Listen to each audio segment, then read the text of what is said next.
পাশের বাড়ির ভাই ভাবিরে প্রতিদিন ফুল আইনা দেয়, আজ পর্যন্ত একটা ফুল আইনা দিছো আমারে?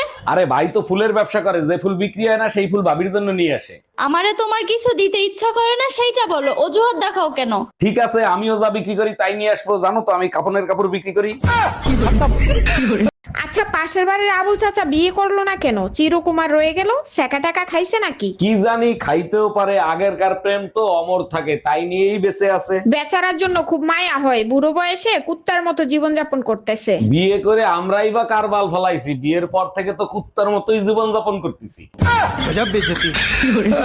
আচ্ছা, পাশের বাড়ির আবুল চাচা বিয়ে করলো না কেন? চিরকুমার রয়ে গেল, সেকা টাকা খাইছে নাকি? কি জানি, খাইতেও পারে, আগেরকার প্রেম তো অমর থাকে, তাই নিয়েই বেঁচে আছে। বেচারার জন্য খুব মায়া হয়, বুড়ো বয়সে কুত্তার মতো জীবন যাপন করতেছে। বিয়ে করে আমরাই বা কার বাল ফলাইছি, বিয়ের পর থেকে তো কুত্তার মতোই জীবন যাপন করতেছি।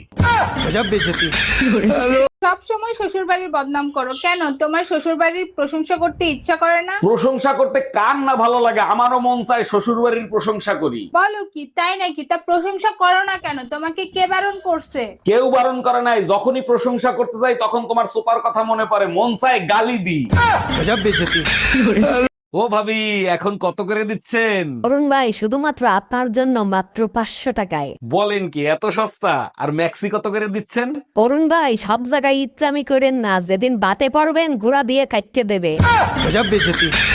ও ভাবি, এখন কত করে দিচ্ছেন? অরুণ ভাই, শুধুমাত্র আপনার জন্য মাত্র 500 টাকায়। বলেন কি, এত সস্তা? আর ম্যাক্সি কত করে দিচ্ছেন? অরুণ ভাই, সব জায়গায় ইচ্ছামি করেন না, যেদিন বাতে পারবেন ঘোড়া দিয়ে কাটতে দেবে। অরুণ ভাই, আমার বোন আসছে, দেখছেন কত সুন্দর? জি ভাবি, দেখছি। আপনার বোন তো আপনার থেকেও সুন্দর। ভাবি, আপনার বোনের ফোন নাম্বারটা দেন না। দিতে পারি, আমার বোন তো ফোন রিচার্জ করে না, 3 মাসের রিচার্জ করে দেন। আরে ভাবি, আপনি শুধু নাম্বার দেন, আপনার বোনকে 9 মাসের রিসার্চ করে দেবো। আচ্ছা টুম্পা, আমি যদি মরে যাই তখন তুমি আমার এই ফোনটা দিয়ে কি করবা? তোমার ফোন থেকে ইউটিউবটা তোমার ছেলেরে দিব, ফেসবুকটা তোমার মেয়েরে দিব, আর হোয়াটসঅ্যাপটা আমি রাখবো। ইউটিউব ফেসবুক দিয়ে ছেলেমেয়েরা ইনকাম করে খেতে পারবে, তুমি হোয়াটসঅ্যাপ দিয়ে কি করবা? যখন মেজাজ খারাপ হবে তখন তোমারে ফোন দিয়ে তোমার গুষ্টি উদ্ধার করব। এই মায়া, কই তুমি? আজকে কি রান্না করছো, কি খাওয়াবা?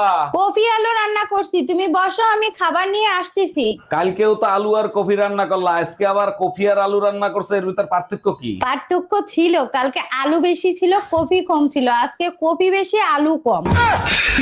উকিল সাহেব, ট্রেনের দরজায় চাপা লেগে আমার আঙ্গুল কাইটে গেছে, রেলওয়ের নামে মামলা করব, মামলা লেখেন। মামলা করবেন, ঠিক আছে। রেলওয়ের কাছে কি দাবি করে মামলা করবেন সেটা বলেন। আমার আঙ্গুল কেটে গেছে, রেলওয়ে আমারে 20 লাখ টাকা জরিমানা দেবে। যদি প্রশ্ন করে আঙ্গুলের দাম 20 লাখ টাকা কিভাবে হয়, তখন আপনি কি বলবেন? তখন আমি বলবো, এই আঙ্গুলের ইশারায় আমি আমার স্বামীকে নাচাইতাম। এই, কাল রাতে তুমি স্বপ্নের মধ্যে বিড়বিড় করে কি বলতেছিলে? স্বপ্নে দেখি একটা জিন বোতলে বন্দি ছিল, আমি তারে মুক্ত করে দিছি। সে বের হয়ে বলে, হুকুম করেন মালিক, আমি আপনার জন্য কি করতে পারি? আমি বললাম, এমন কাজ করো যাতে বউ সবসময় আমার কথা শোনে। তোমার মতো বলো তো এইটাই করবে। তারপর জিন কি করলো? তারপর জিন বোতলের ভিতর ঢুকে যায়, বলতেছে, মালিক শক্ত করে বোতলের মুখ আটকায় দেন। ডাক্তার, পাশের বাড়ির ভাই আমাকে কিস করছে, তাতে কি আমি প্রেগনেন্ট হব? বোকা দেখছে, আপনার মতো বোকা কোনোদিন দেখি নাই। কিস করলে কেউ কোনোদিন প্রেগনেন্ট হয়? বোকা আমি না, আপনি। ছেলেরা কখনো কিস করে ঠান্ডা হয় না, তাদেরকে ঠান্ডা করতে হয়। ও আচ্ছা, বুঝতে পারছি। তা কবে ঘটছে এই ঘটনা? গতকাল মাঝরাতে স্বপ্নের ভিতর।